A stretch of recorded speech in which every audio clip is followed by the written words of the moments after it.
Major funding for KPBS Evening Edition has been made possible in part by Anderson Plumbing, Heating and Air, proud to support the mission of KPBS and privileged to serve San Diego clients. Anderson Plumbing, Heating and Air, helping homeowners maintain drain, heating, and cooling systems since 1978. And by the Conrad Prebys Foundation, Darlene Marco Shiley, and by the following.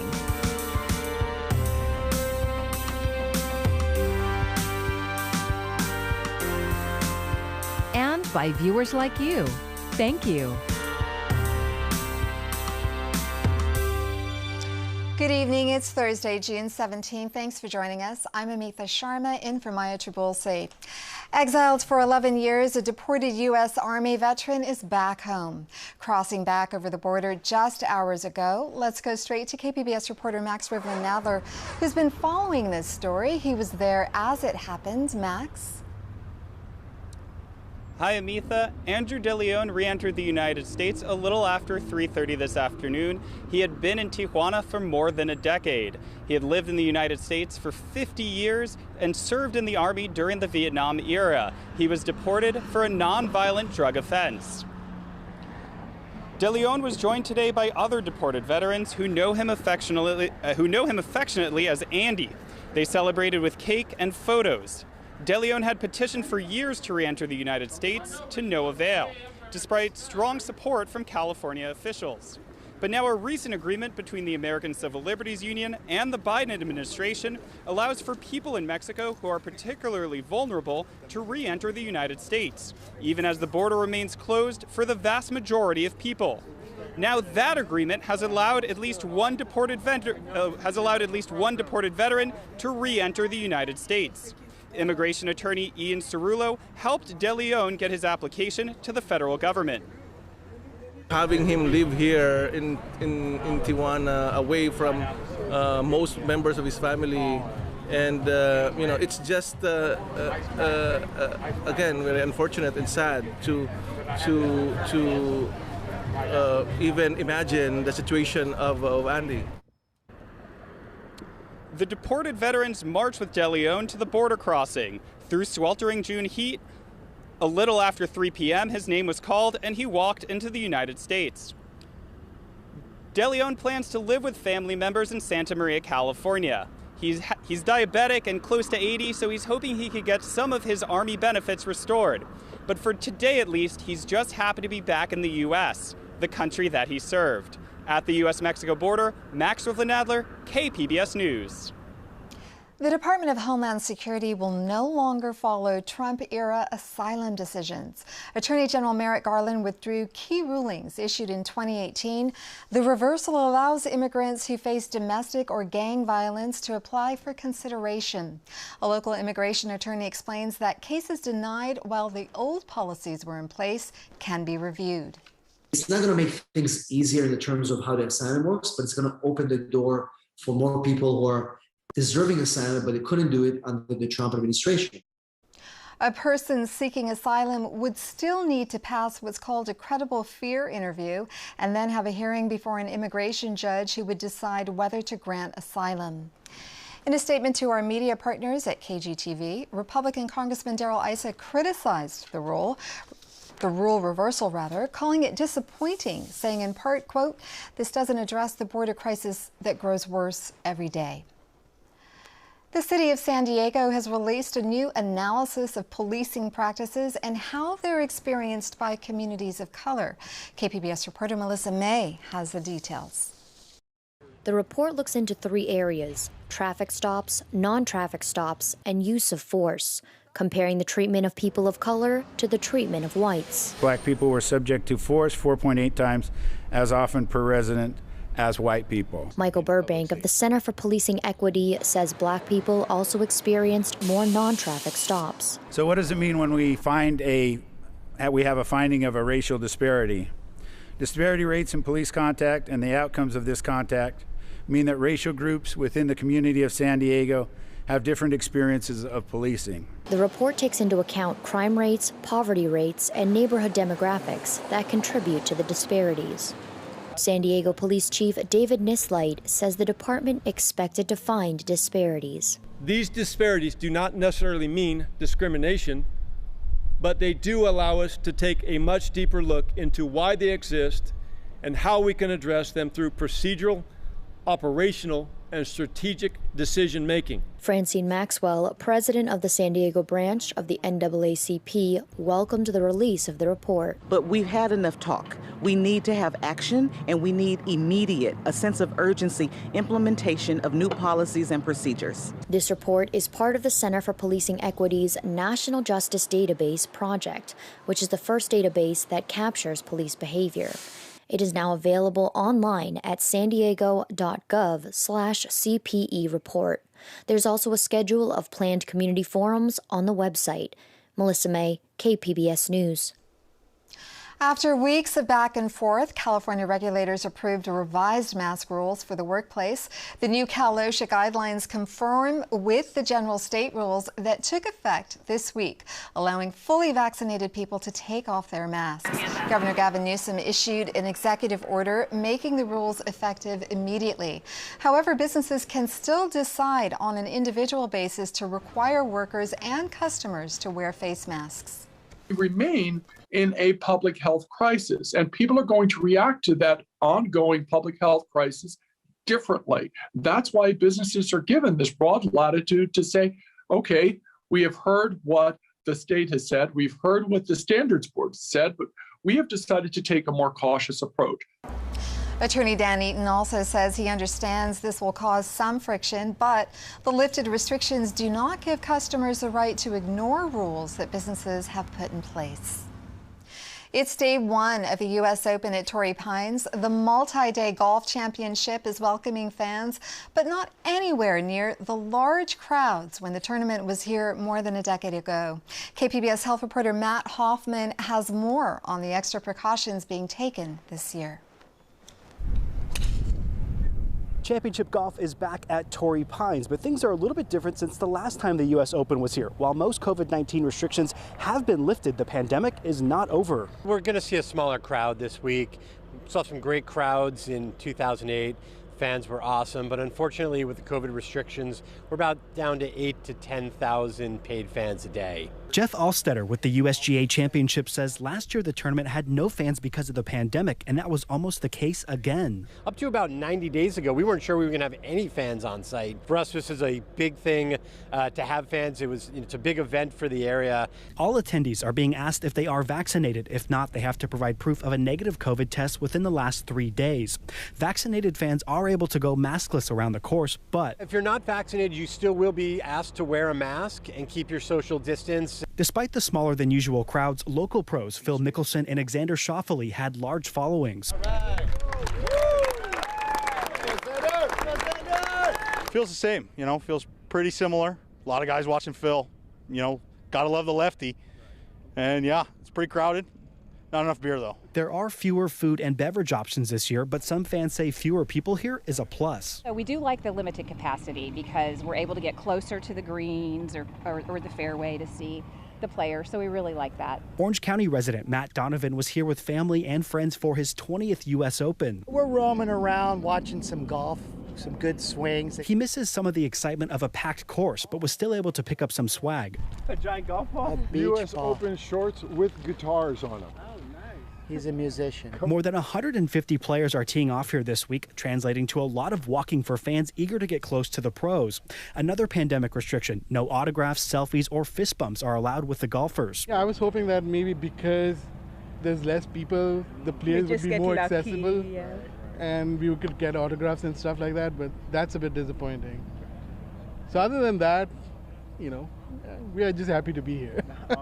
While social distancing is not a mandate anymore, fans are encouraged to spread out. Tickets are sold out for the tournament that runs through Sunday. Matt Hoffman, KPBS News. And the Padres are playing at Petco Park at full capacity for the first time in 630 days in what the team is calling San Diego's opening day. They're facing the Cincinnati Reds with the game set to begin at 5:40 p.m. Hometown hero Joe Musgrove, who threw the Padres' first ever no-hitter this season, is pitching. Pre-game ceremonies include honoring 4,000 frontline workers and a flyover by FA-18 Hornets from MCAS Miramar. We spoke to fans who were excited for tonight's game. It's totally different from sitting home on the couch watching it from TV to being in the field. Hear the crack of the bat, that Slam Diego going on, you know. We needed it. We need this. It's been a long time coming. It's been almost 2 years since we were allowed in. So we're really excited to get there. With near-capacity crowds expected at Petco Park for the rest of the season, trolley service will be expanded at all stations, arriving every 7 to 15 minutes. A reminder, though, masks are still required on public transportation. People across California are being asked to reduce their electricity use tonight as a heat wave continues to blanket the state. The California Independent System Operator has issued a flex alert from 5 o'clock to 10 o'clock tonight to reduce strain on the power grid. You're asked to set thermostats to 78 degrees or higher and avoid using major appliances. Officials say the power grid is stable and they don't anticipate any rolling blackouts like we saw last summer. Upwards of 300 record high temperatures could be broken this week, but it's not just the heat. The historic drought is expanding and worsening, which could spell trouble for crops and make conditions ripe for fires. Camilla Bernal is in Los Angeles with a look at these severe weather conditions. More than 40 million people are on alert across the western U.S. for a long-lasting, potentially lethal heat wave. Because all it takes is minutes. Just hit her fast, real fast. Jessie Lopez's wife was in her backyard where it was 112 plus degrees. She was feeling lightheaded, her eyes were starting to roll back, everything was going in circles. In states like California and Texas, officials even asking people to conserve energy. Shut off lights, of course, when leaving a room. Close your blinds to keep out the afternoon heat, and limit the opening and reopening of refrigerators. More than 46% of the continental U.S. is under drought conditions, and that drought expanding and worsening across the Midwest, making it difficult for farmers. Crops start to have problems, your herds have to be thinned, and then also, you know, Wyoming's a great place to visit. I mean, if you get dry fields, tourism suffers. And wildfires. There are over 30 large fires burning in the West, and the fire danger is increasing as winds pick up. Red flag warnings are in effect in Montana and Utah, with fire weather watches from California to Colorado. For people who have lung disorders, they can feel it affecting their lungs. Camila Bernal, KPBS News.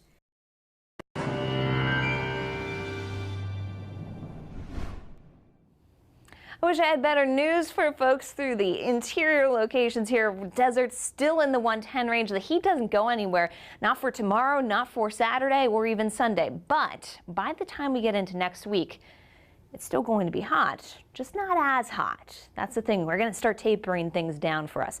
That's why these excessive heat warnings, well, they last the next couple of days, but they will hopefully go away by the time we get into next work week. Until then, tonight, some of the coastal clouds providing relief. San Diego, 65 for your low with a few clouds. Oceanside coming into 61. Borrego Springs still holding on to 88 for that low. Keep in mind, again, those clouds will be out there. One thing, though, that we could find is a little bit of moisture trying to cut back around the high pressure system. Not sure if it really stirs up a shower overnight towards daybreak. I think it's unlikely, but it is something that some models try to hint at. It's been a pretty dry time, so I don't think we'll be dealing with any of those showers and thunderstorms really cutting through. That's the good news, I guess you could say, because it won't wake you up in the night, but the bad news is we could really use the rain, so we'd actually want it, and it would provide relief from the heat, which is still going to be with us tomorrow. High pressure still in place, keeping things hot and keeping things dry. 78 the high for San Diego. Again, we've got the clouds giving way to sunshine, but if you're in Borrego Springs, it's all sun. 118 for the high heading into the afternoon. That's why it's so dangerous outside. The good news, this high pressure system starts to drag to the southwest, For Saturday, it's the beginning of the end of the heat. It's a slow process. So the coast, really no big changes for us next few days. We keep the clouds and give way to sunshine. Temperatures more or less in the mid-70s rather. And once we work our way inland, we do fall out of the 90s. We've been in the mid-90s here for the weekend. We'll make it back into the upper or mid-80s by Monday and Tuesday. Mountain locations, we've been in the 80s. We get out of it heading into Monday and Tuesday, keeping things bright though and dry all the while. And the desert locations will be in the 110 range through Sunday. Finally, starting to get some relief from the heat Monday and Tuesday. For KPBS News, I'm AccuWeather meteorologist Melissa Constanzer. There is a new federal holiday. Congress has approved making Juneteenth or June 19th the 12th federal holiday. The holiday commemorates the end of slavery in the United States. Back on June 19, 1865, Union soldiers brought the news of freedom to enslaved black people in Galveston, Texas, 2 months after the Confederacy had surrendered. President Biden officially made it a federal holiday today by signing it into law. But many African Americans see it as only a symbolic gesture. Adisa Al-Kabalon, an associate professor of Africana Studies at San Diego State, wants people to support African Americans on the substantive issues. Reparations, ending police violence, police accountability, access to health care, affordable housing, ending mass incarceration, ending the racist drug war, and the list goes on and on. But those are some of the things that are important to African Americans and that African Americans actually talk about at Juneteenth celebrations and commemorations. Al-Kabalon also encourages people to learn more about the history and contributions of African Americans. The U.S. Supreme Court came out with two major rulings today. First, the High Court throwing out a challenge to the Affordable Care Act. Then, justices unanimously sided with a Catholic foster care agency that refused to work with same-sex couples. Mandy Gaither has reaction. In a long-anticipated decision, the ACA is here to stay. After a 7-2 vote, the Supreme Court dismissed a challenge to the Affordable Care Act, upholding health care coverage for millions of Americans for a third time. The dissenting justices said in their opinion that the penalty is a tax, a reference to the law's individual coverage mandate. But Democrats applauded the decision. The Affordable Care Act endures as a pillar of American health and economic security alongside Medicare, Medicaid, and Social Security. In the midst of a global pandemic, the last thing we need is to have the insurance coverage of millions of Americans struck down. In another big ruling, the High Court sided with a Catholic foster care agency, saying the city of Philadelphia violated the First Amendment when it froze the agency's contract because it refused to work with same-sex couples. Every single Supreme Court justice said that religious freedom is not a second-class right. It's front and center, the bedrock of our Constitution and our freedom in America. Despite the unanimous ruling, not everyone is happy with the result. Justice Samuel Alito writing, "The court has omitted a wisp of a decision that leaves religious liberty in a confused and vulnerable state. Those who count on this court to stand up for the First Amendment have every right to be disappointed, as am I." I'm Mandy Gaither reporting.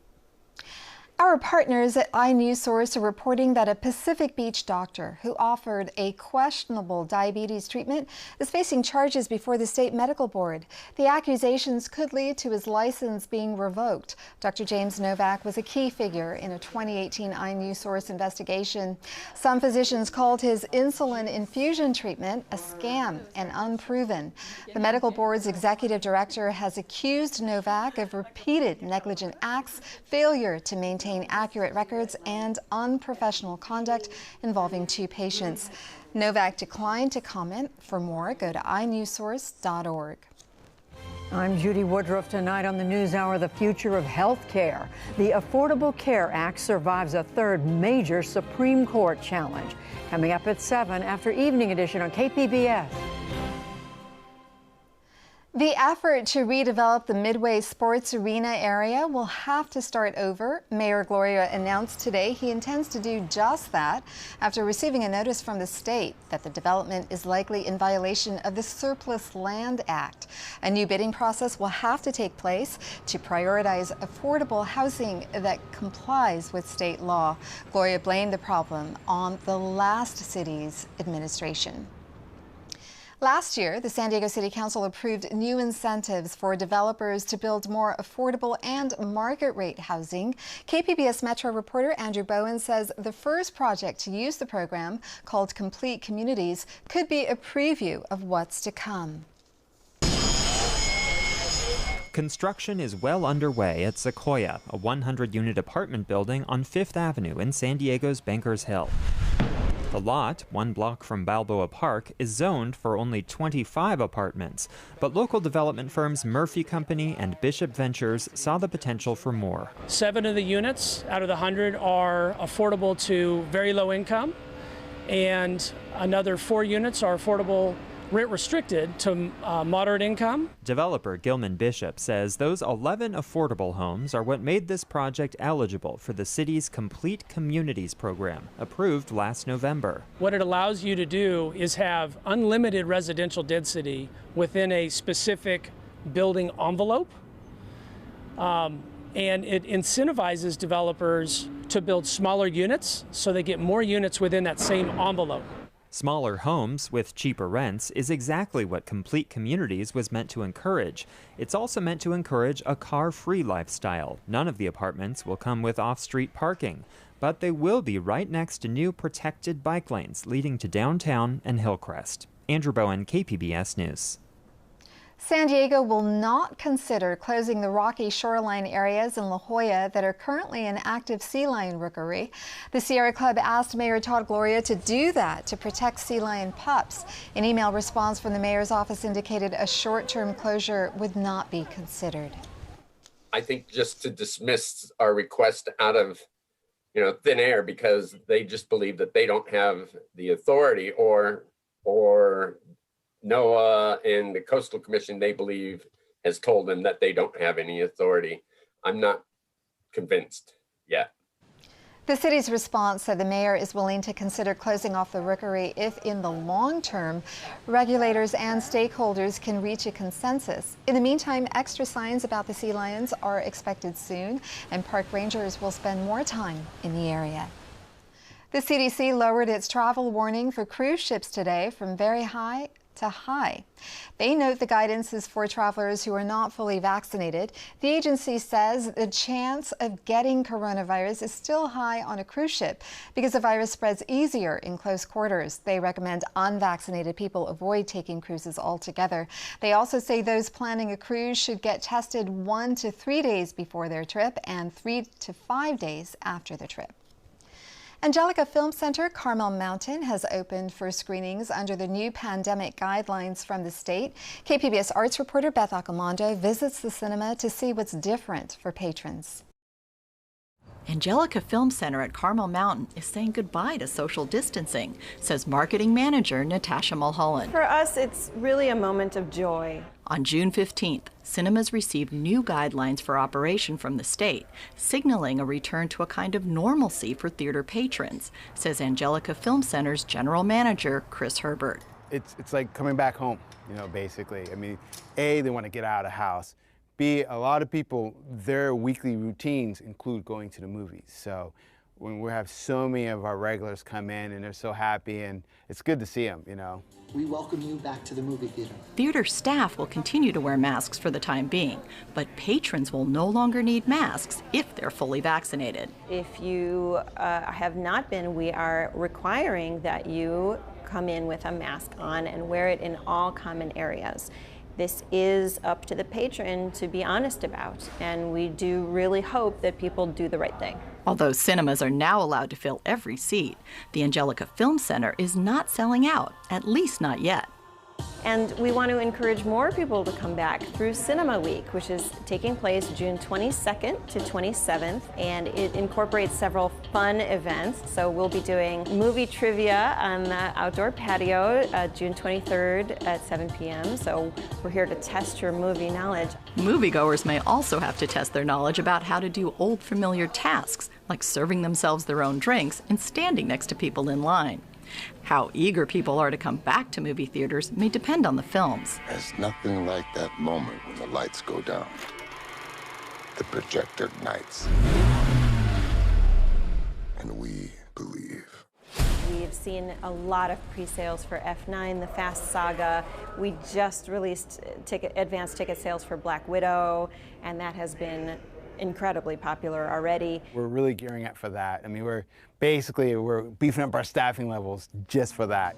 But Angelica Film Center has a history of encouraging people to attend more than just blockbusters. We have a fantastic documentary about Rita Moreno opening this week, as well as the Sparks Brothers, the Edgar Wright film. I really feel a strong sense of positivity. I think people really do want to get out of the house and want to have that feeling of normality again. Our cinemas are a place for community and for families and people who love film, especially the Angelica. We try hard to make sure we do two things. We show good movies and we take care of our guests. And that's first and foremost. Like when you come in here, you're treated like you're part of the family. So that's I think what really brings people here to Angelica. It's good to be back. Now that pandemic restrictions have been lifted, Angelica Film Center, like so many theaters, is just hoping that people will get off their couches and get back into the habit of going out to a movie. Beth Accomando, KPBS News. And you can find tonight's stories on our website, kpbs.org. Thank you for joining us. I'm Amita Sharma. Have a great evening.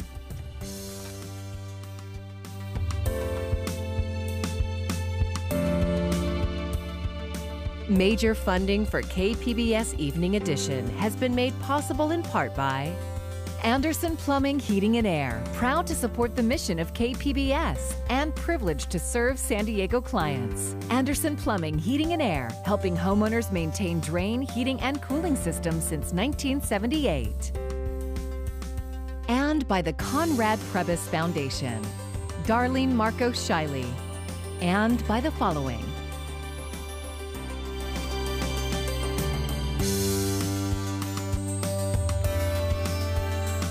And by viewers like you. Thank you.